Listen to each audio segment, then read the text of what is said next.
Welcome back to the Natural Nine Ingredient Shakedown, where we deep dive into our skincare ingredients to explain exactly what they are and what they do for your skin.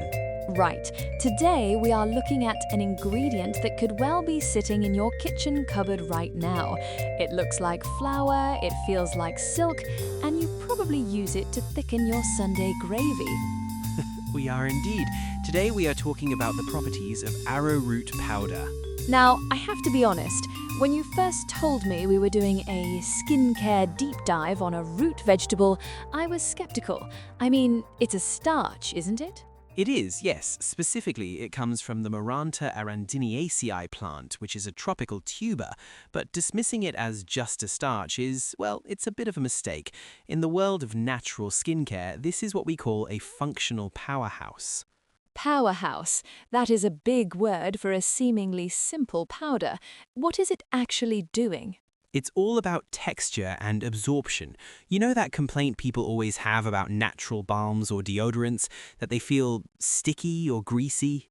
Oh, absolutely. The glazed donut look. Nobody wants to stick to their clothes. Precisely. Arrowroot is the solution to that. It is incredibly effective at absorbing excess oils, whether that's sebum on your face or the carrier oils in a balm, without stripping the skin of its moisture. It gives you that soft, matte finish. So it's like nature's Photoshop blur tool. That is a brilliant way to put it. Now, growing up, if we wanted to stay dry or stop chafing, we just used talcum powder, the big white bottle. Why aren't we using that anymore? This is the crucial part. We have moved away from talc for a very scary reason. Talc is a mineral that is mined from the earth, and unfortunately it often forms right next to asbestos. And you can't separate them easily? It is incredibly difficult to guarantee zero cross-contamination, and given that we use these powders on sensitive areas like babies' bottoms or underarms, the risk is just, well, it isn't worth it.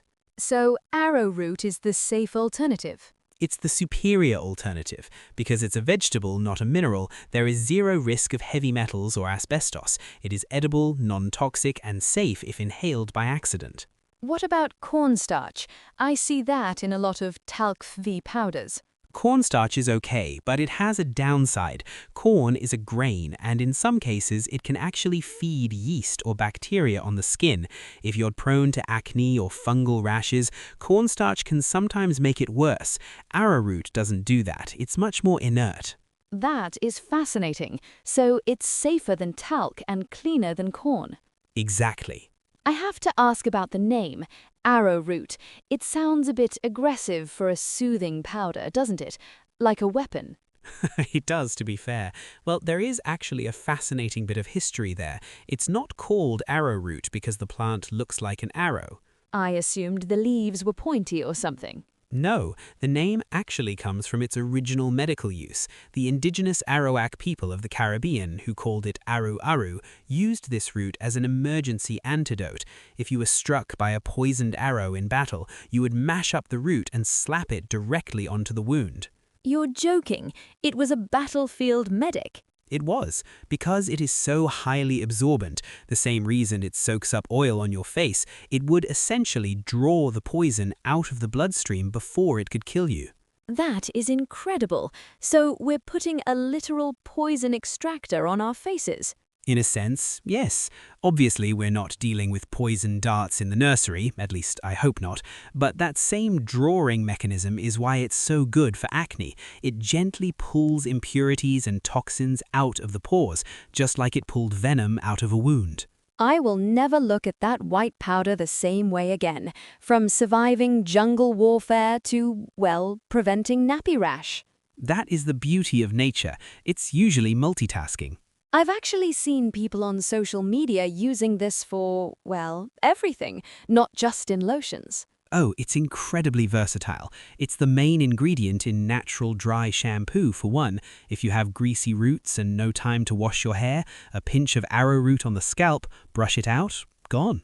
And what about, sorry to bring this up, the dreaded chub rub, summer chafing?